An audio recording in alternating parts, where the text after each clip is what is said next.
فی الارض زمین میں، فی کے میننگ میں، الارض کے میننگ زمین، لا یعلم نہیں وہ جانتا. یہ اب تفسیر میں بتاؤں گی پھر پڑھیں گے. ام یا بظاہر من القول، یا ساتھ ظاہر کی باتیں ہیں یہ. ام کے میننگ یا بظاہر ظاہر یعنی اوپر اوپر کی بات، اور قول کے میننگ بات. تو یا ظاہر والی اوپر اوپر کی بات ہے، باتوں میں سے ہے. بلکہ زینا مزین کر دیے یا خوبصورت کر دکھائے، للذین ان کے لیے جو کفروا کافر ہیں، بلکہ خوبصورت کر دیے گئے ان لوگوں کے لیے جو کافر ہے، مکرہم مکر ان کے، تدبیریں ان کی، وصدوا عن السبیل اور روکے گئے راستے سے، یعنی سیدھے راستے سے روک دیے گئے. وَمَن يُضْلِلِ اللَّهُ اور جس کو گمراہ کرے اللہ، وا کے میننگ اور من کے میننگ جس کسی کو یا کوئی، یضلل کے میننگ ہے گمراہ کرے اللہ پھر جس کو، فما لہو پھر نہیں ہے اس کے لیے، فا کے میننگ پھر، ما کے میننگ نہیں، لہو اس کے لیے، من ہاد کوئی ہدایت دینے والا، ہدایت دینے والوں میں سے، من کے میننگ میں سے. اب اس آیت میں اللہ تعالیٰ کی توحید کے بارے میں ہے، شرک کے بارے میں ہے اسپیشلی. تو اللہ تعالیٰ کہتا ہے کہ جو خدا، یعنی سارے لوگ اپنے جو گاڈ بنائے ہوئے ہیں اس کو خدا ہی کہتے ہیں نا. ہمارے خدا کا نام، مسلمانوں کے خدا کا نام اللہ ہے، رحمان اللہ. اللہ تعالیٰ کہتا ہے جو کوئی اللہ سے پکارے مجھ کو یا رحمان سے، ایک ہی بات ہے.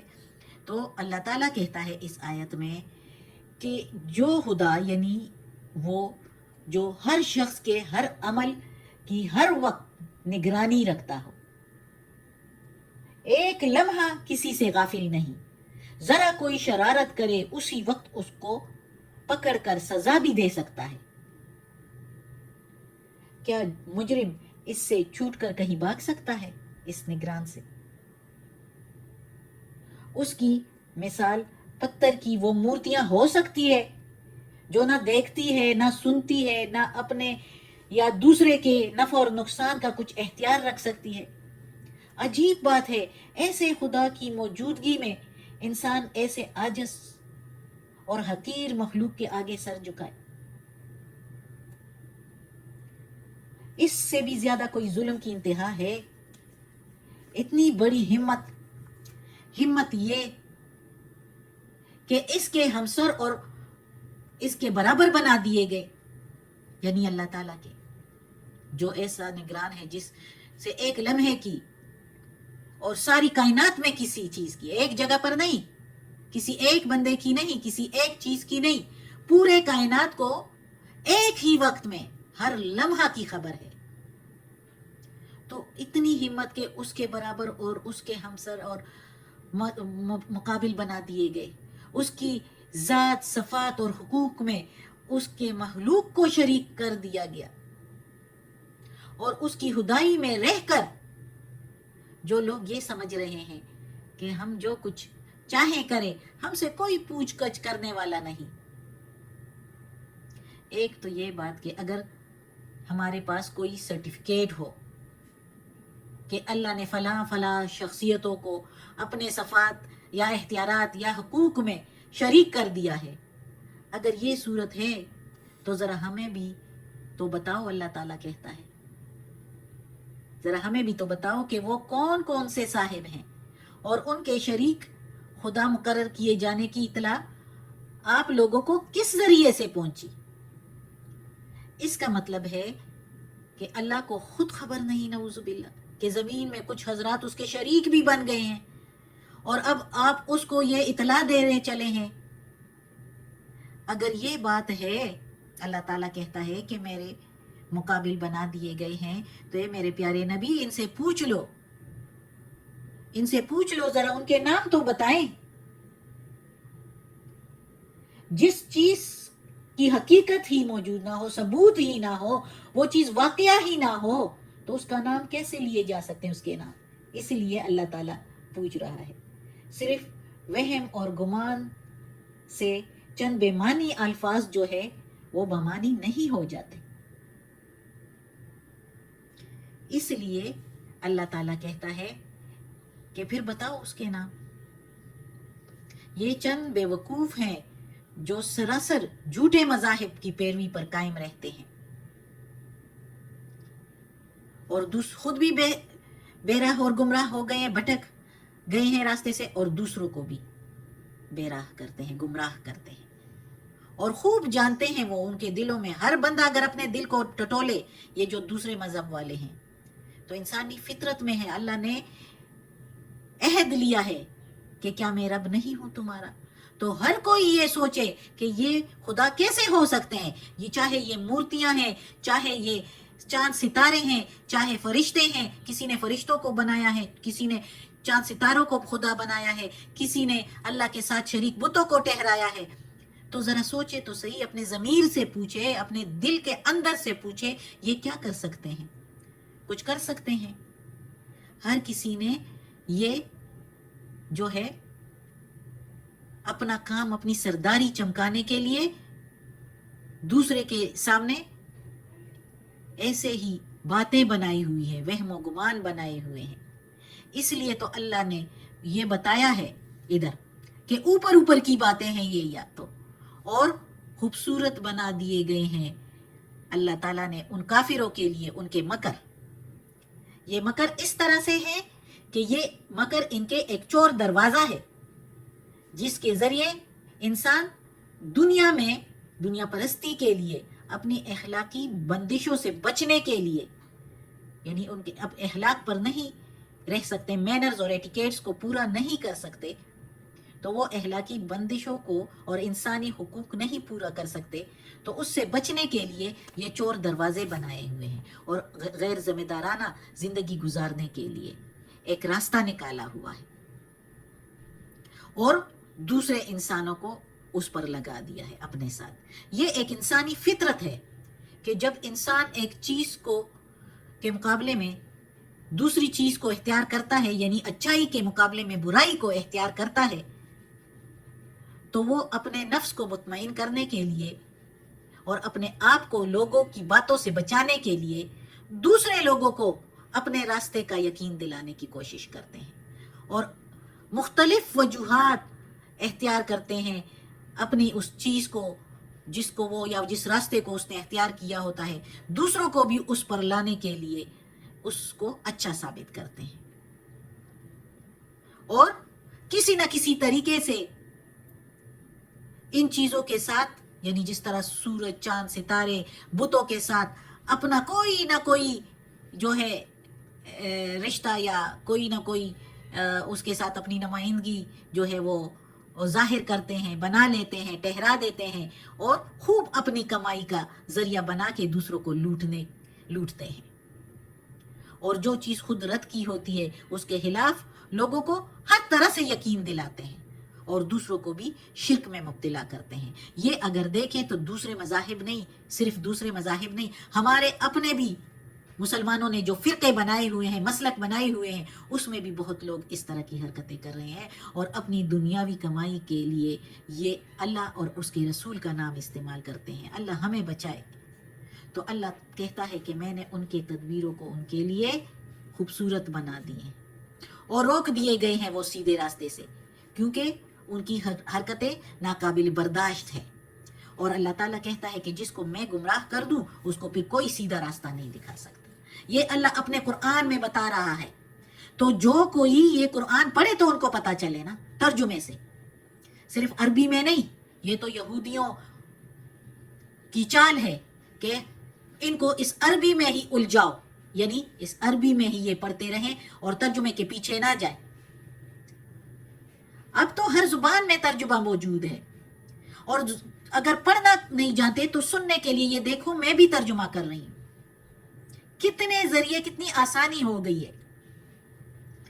تو یہ ترجمہ سن کے، تفسیر سن کے تو کوئی پھر بھی عمل نہ کرے اور شرک کی طرف جائے، اللہ کے ساتھ اوروں کو شریک ٹھہرائے، اوروں سے مدد مانگے، تو پھر یہ شرک نہیں تو اور کیا؟ اللہ معاف کرے کسی اور سے مدد مانگا، جس طرح یہ ہمارے مسلمانوں میں ہی کوئی کہتے یا علی مدد، استغفر اللہ، نعوذ باللہ، اس طرح اور لوگوں کو جن کو وہ نیک سمجھتے ہیں ان سے مدد مانگتے ہیں. تو یہ تو سراسر شرک ہے، اور شرک والے کبھی جنت میں نہیں جا سکتے. یہ اللہ کہتا ہے کہ اپنے آپ کو مسلمان کہہ کے اور پھر شرک والے کام کریں تو وہ تو پھر منافقت میں آ جاتے ہیں. اور منافقوں کا تو مشرکوں سے بھی نیچے درجہ ہے دوزخ میں، کہ مسلمانوں کا لیبل لگا کے مسلمانیت کو، مسلمانوں کے نام کو خراب کرتے ہیں، کہ کوئی مسلمانوں سے پھر نفرت کریں. اب جس طرح دنیا میں زیادہ لوگ کہتے ہیں کہ مسلمان ہی زیادہ جو ہے دہشت گرد ہے، یہ ہے وہ ہے، تو یہ تو نام صرف بدنام کرتے ہیں. اسلام میں آ کے تو دیکھے، صرف مسلمان کو نہ دیکھے نا، ایماندار کو بھی دیکھے. مسلمان ہو کے ایمان پر بھی تو آئے نا. مسلمان ہوئے تو یہ نہیں، ایک مسلمان اپنے آپ کو ایماندار نہیں کہہ سکتا جب تک وہ اللہ تعالیٰ کے احکامات کو پر پورا نہ اترے. تو اللہ کے دین کو دیکھو کہ اللہ کا دین کیا کہہ رہا ہے. اللہ کا یہ قرآن ہے نا، اس میں کیا ہے یہ پڑھے تو پتہ چلے. بہت کم مسلمان ہیں جو اس پر پورا اترتے ہیں. تو اس لیے ایک مسلمان کو نہ دیکھیں، اس دین اسلام کو دیکھیں، اور محمد صلی اللہ علیہ وآلہ وسلم کے اسوہ حسنہ کو دیکھیں، طرز عمل کو دیکھیں، سنت کو دیکھیں، احادیث کو دیکھیں، اور اس قرآن کو دیکھیں. سب سے پہلے اللہ کا کلام ہم میں موجود ہے، اس کو ترجمے سے پڑھ کے خود اس کو پڑھیں اور اس پر عمل کریں. ہم کو بھی اللہ توفیق دے کہ اس پر عمل کریں، جو کوئی ہم پڑھ رہے ہیں، دیکھ رہے ہیں، سن رہے ہیں. صدق اللہ العظیم. آج کا سبق ختم ہوتا ہے. اللہ ہمیں توفیق دے اس قرآن مجید کا ترجمہ مکمل کرنے کی اور اس پر عمل کرنے کی توفیق دے. یا اللہ اس قرآن مجید کے تلاوت میں یا اللہ کوئی غلطی ہوئی ہو زیر زبر پیش میں، تلفظ میں، تو یا اللہ معاف کر دینا. تو معاف کرنے والا مہربان ہے. ہمیں عافیت والے معاملات دے اور ہمیں اپنے نیک اور صالح لوگوں میں شامل کر دے. آمین ثم آمین.